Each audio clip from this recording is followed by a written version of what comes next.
Welcome to Pyrography Made Easy. I'm Brenda. In this tutorial episode, I am going to share with you what I know about burning on leather.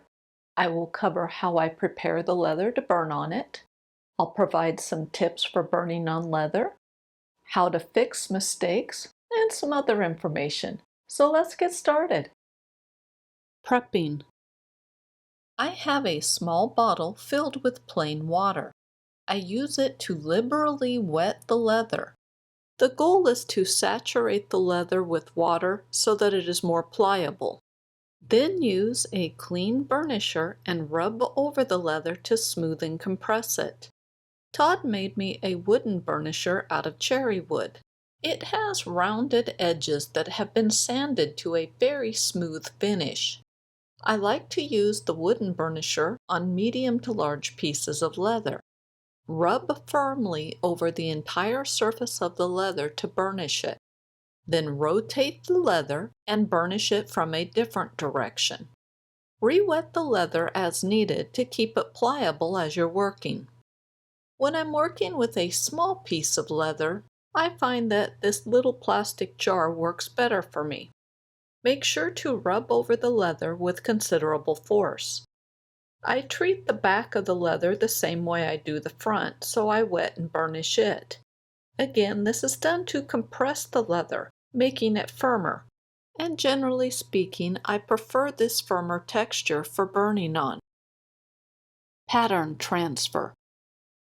Print out your pattern or image onto standard copier paper. Coat the back of the paper with a layer of dark graphite. Basically, we are making handcrafted carbon paper. I am using compressed graphite sticks by Generals. I've placed a small piece of the graphite into a pencil holder so my fingers don't get dirty. Then secure the printout to the leather, graphite side down. I like to use low-tack first aid paper tape, and here is why. On this piece of leather, I am first placing regular Scotch tape onto the two pieces. The left piece is unburnished. Then I placed a piece of paper tape on both pieces of leather. Look at the leather after I remove the tape. The Scotch tape messes up the surface texture of the leather, whereas the paper tape did not. Back to tracing. Once the pattern is in place, then trace over it as you normally would. I use this method of pattern transfer on all surfaces that accept graphite. So that would include wood, paper, leather, and cloth, to name a few. A word of caution: do not press really hard when you are tracing because you can emboss the leather. Drawing direct. I started out with a standard No. 2 pencil, but it was hard to see.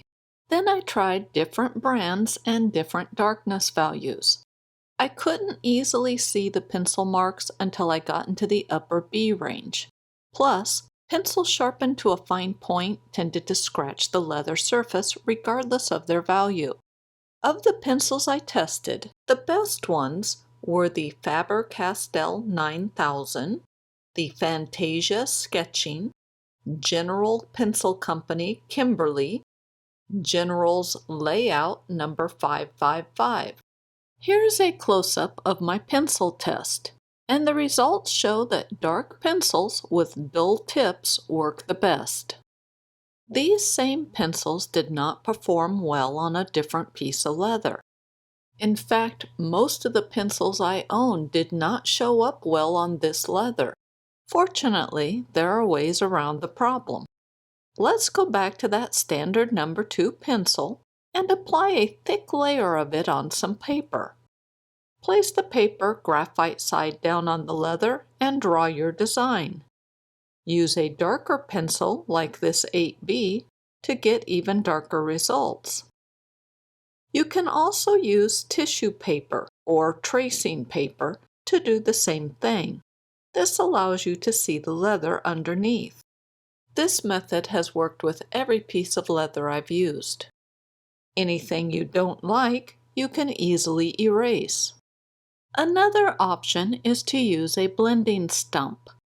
Rub the tip of the stump over the graphite-coated paper. Then use the stump to draw onto the leather. This will produce soft lines that won't scratch the leather surface. And the lines are very easy to erase. Using stencils. I made the mistake of drawing directly onto leather using a stencil. The pencil cut a deep line into the leather surface. So now I always check on scrap leather to see if it will accept the pencil.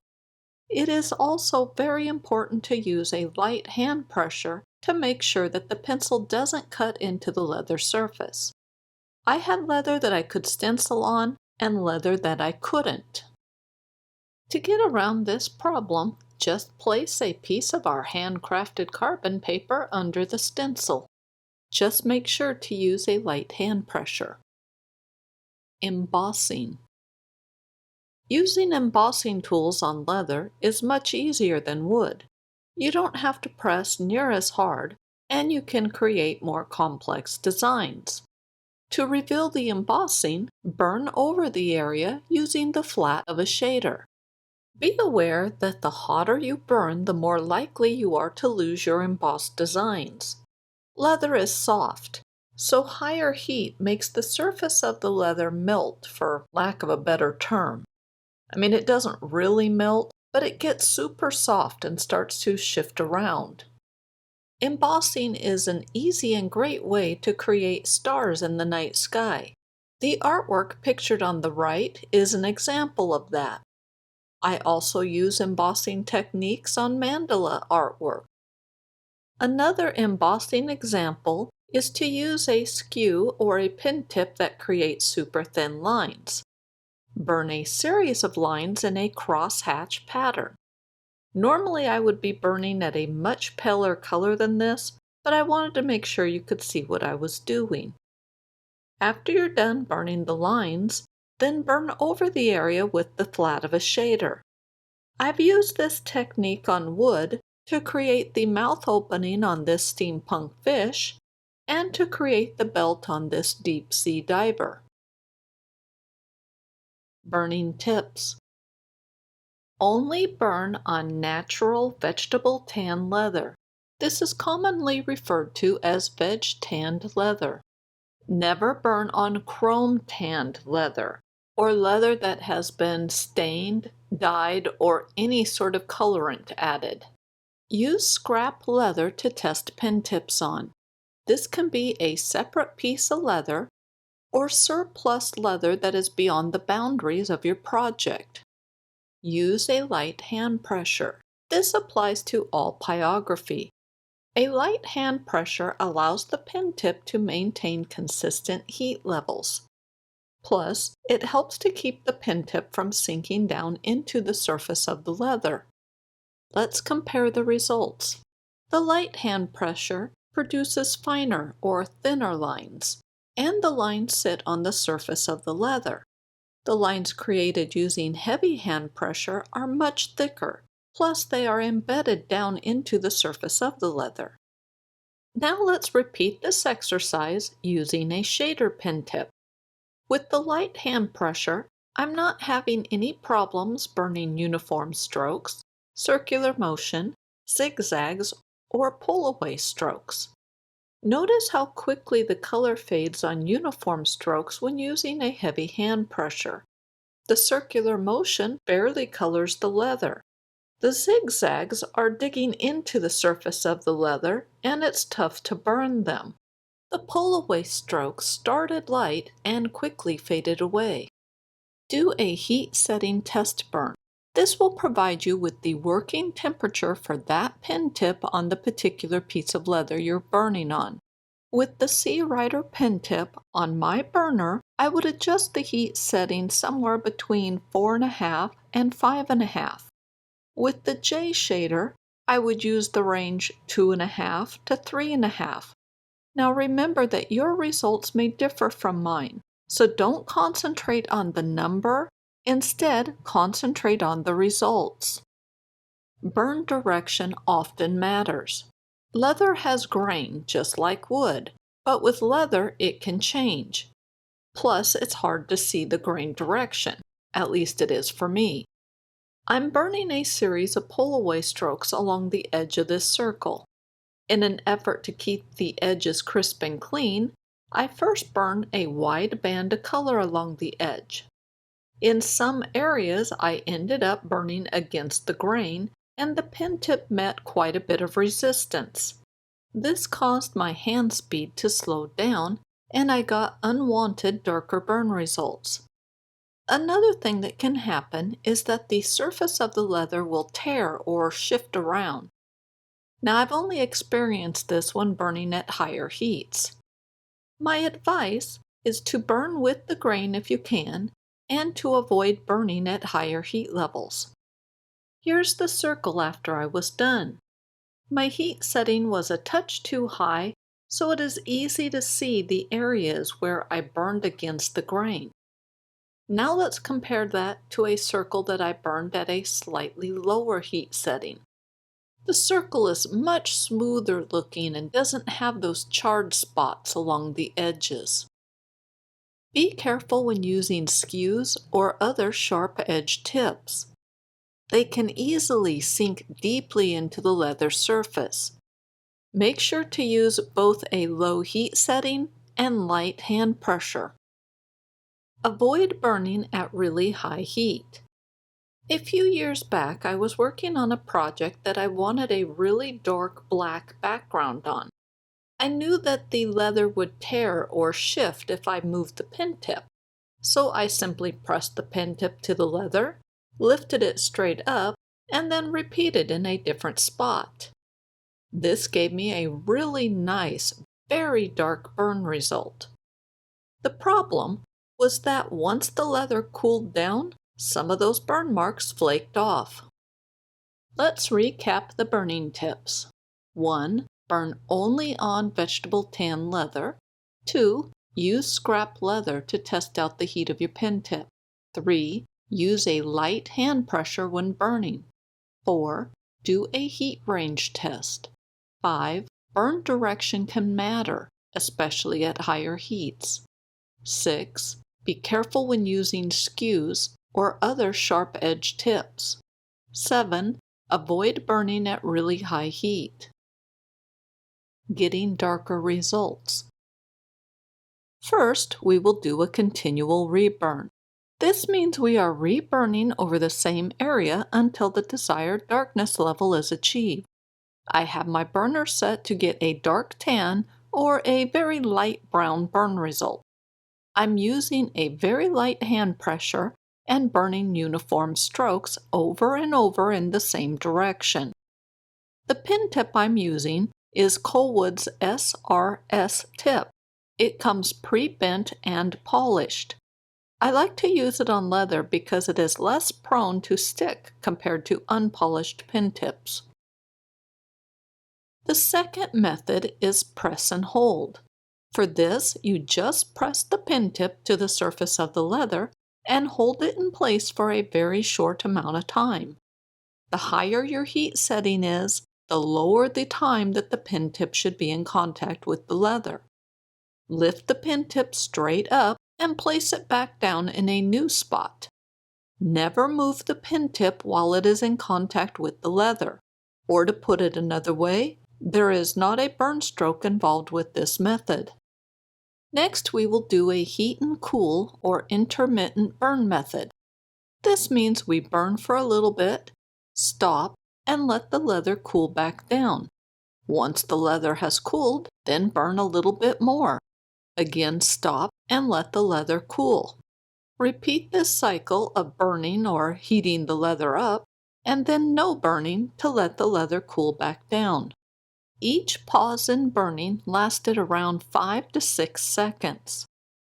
I do want to mention that I kept the same heat setting on my burner for all of these examples. With this last example, we will do multi-directional burning.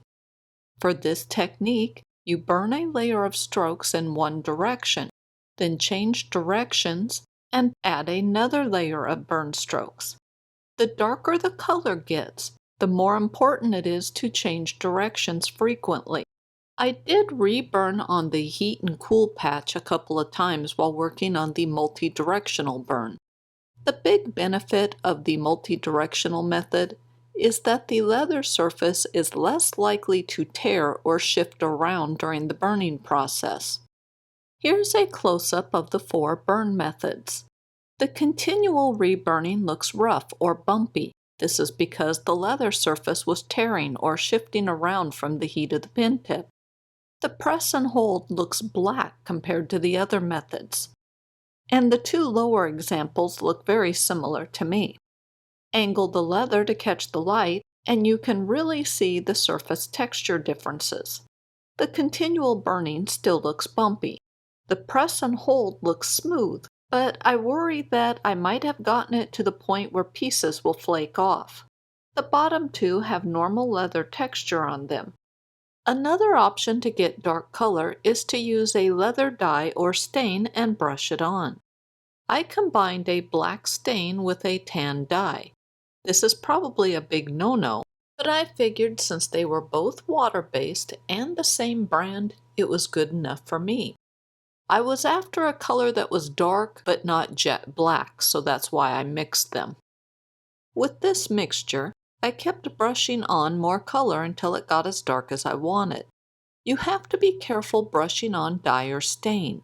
There isn't a way to fix mistakes, at least none that I'm aware of. Also, do not add dye or stain until all of the pyrography has been completed. This stuff is not meant to be burned over and heated up. As you can see, the stain dye mixture created a nice, dark, smooth background. Bad leather. Pay attention to this pale halo that is below the area I'm burning. Notice how there isn't a halo along the left end of the area. As I burn on the end of the column, the white halo appears. The inset photo framed in black shows the column before I started defining the spirals. I believe this white halo is called fatty bloom or fatty spew. It is the oils and fats beneath the leather surface rising up to the surface. It is caused by heat changes, and pyrography definitely qualifies as that. From what I have read, it is the sign of bad or poorly tanned leather. The only nice thing about the fatty spew is that the pen tip glides very easily over the leather surface. I am currently not aware of any way to fix this. Burnished versus unburnished. Here's a piece of leather before I prepped it. Notice the texture that it has. Here is that same piece of leather, but the left side has been prepped or burnished. Notice how much smoother the left side is compared to the right. Another obvious change is that the left side ended up darker than the right. How much of a color change will occur differs on every single piece of leather I've tried. In addition to smoothing out the surface texture of the leather, burnishing also firms the leather. This burnished piece of leather can hold the weight of this empty jar, whereas the unburnished leather cannot. It lacks the firmness or rigidness that the burnished leather has. Small pen tips, like this micro writer, tend to stick or catch more on unburnished leather. When the heat is low, it's not noticeable, but it becomes very noticeable as the heat increases. On the left side of the screen, I am burning on unburnished leather. On the inset video, the leather has been burnished. It is probably hard to tell on the video, but it is easier to get smooth burn results on the burnished leather. And that is because the burnished leather has a smoother surface texture on it. The snowflake on the left is on burnished leather. It has thinner lines or finer detail than the one on the right. I found it a bit difficult to get thin, dark lines on the unburnished leather on the right. Now let's examine the details on the hummingbirds. They are very similar looking. There are a few areas where the detail is finer on the burnished leather that's on the left. For example, the antennae on the small butterfly are much thinner on the left one versus the right. And the left hummingbird also has finer lines on its wings. It is easier to get darker results on unburnished leather. With this example, I am burning 3 patches of zigzags. The top patch has 1 layer, the middle has 2 layers, and the bottom gets 3 layers of zigzags. The leather on the right, which is unburnished, is darker, but the burnished leather on the left has finer or thinner burn stroke marks. Here's a close-up of the burn results. Again, the leather on the right is unburnished. Now let's repeat this using uniform strokes. Now let's repeat this demonstration using uniform strokes. Like before, the unburnished leather is on the right. With this burn stroke, we don't see a big difference in the detail. Instead, we see the difference in the resulting color. The unburnished leather on the right gets much darker than the burnished leather on the left. Here is a close-up of the burn results. With the poorly tanned leather, the fine detail is very similar, but the unburnished leather on the right was much easier to get darker results. Also, the fatty spew problem is more evident on the burnished leather, which is on the left. Let's recap the information. With unburnished leather, there is no prep time. The leather surface is more textured or less smooth. The leather is more flexible. It is lighter in overall color. Burning details are softer or less fine. Pen tips tend to stick more, especially at higher heats, and it's easier to get darker burn results. With burnished leather, there is prep time. You have a smoother surface texture. The burnishing also hardens or firms the leather, and it darkens the leather. How much it darkens varies on the leather. You can achieve finer burning details. Pen tips glide easier across the smooth surface. More reburning is needed to get darker burn results. Should you burnish your leather? Well, I think that depends on the application and your personal preference. So test it out and see which one you prefer. Fixing mistakes. I am using a plastic card creasing tool to gently rub over the area that was abraded from the Scotch tape. Anything with a clean, smooth surface will work for this. As you can see, it doesn't remove everything, but it makes it less noticeable. For this problem, I am using the edge of a sharp knife to gently scrape away the overburns. I cannot emphasize enough the need to scrape gently. Leather is very soft, so it is easy to do a lot of damage. After I am done scraping, I lightly rub over the area with an embossing tool to smooth out any roughness caused by the scraping. I use this method on both burnished and unburnished leather. I tried out my electric eraser. It's equipped with ink pen or sand erasers. It didn't work very well, and it really abraded the surface of the leather. Sealants. I made a grid to apply my sealants. My understanding, which is probably wrong, is that Resolene is a good all-purpose sealant. Snowproof, Satin Sheen, and Leather Balm are top coats. So I started out with Resolene and I applied that to all of the bottom squares on the grid. Then I let that dry completely before I applied any of the top coats. The purpose of this testing is to see which finish would be best for drink coasters. First up is Snowproof. It is a thick, waxy substance that says to apply and then wipe off the excess. According to the jar, Satin Sheen leather finish is supposed to be applied with a slightly damp sponge. I'm using a clean, damp paintbrush instead. The leather balm is supposed to be applied with a soft cloth and worked into the leather. It says to use it sparingly. I applied a lot more than that. After all of the top coats were applied, I let the leather sit overnight. I created 4 sealant grids. The grids are on good and bad leather. I also did them on burnished and unburnished leather. In the water test, I'm applying a drop of water on the different finishes in the grid. Here's how the leather looked after 5 minutes. As expected, the drops on the untreated leather absorbed right away. The drops on the straight leather balm were also absorbed. At the 1-hour mark, almost all of the water drops have been absorbed or evaporated. After everything dried completely, I tried to rub off the water marks that were on some of the grids. I discovered that the top row that had just the top coats did not perform well except for the satin sheen.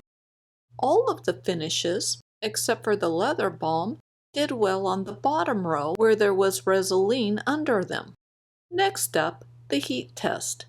I placed mugs on the leather, filled them with boiling water, and let them sit for 5 minutes. On the good leather, nothing changed. But on the poorly tanned leather, I got some waxy spew that came up. Here's the test panel on the burnished good leather. The entire bottom row looks great. Here's that same panel angled so that you can see how glossy some of the finishes get. The unburnished good leather has results that match that of the burnished leather. The exception is the box with only resolene. It has a water spot.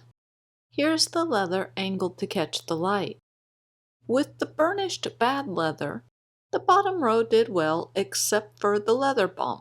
Here's the leather angled to catch the light. With the unburnished bad leather, it performs similarly to the burnished leather.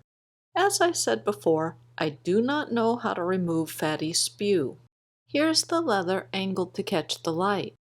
So my preferences would be to use the resolene with either snowproof or satin sheen.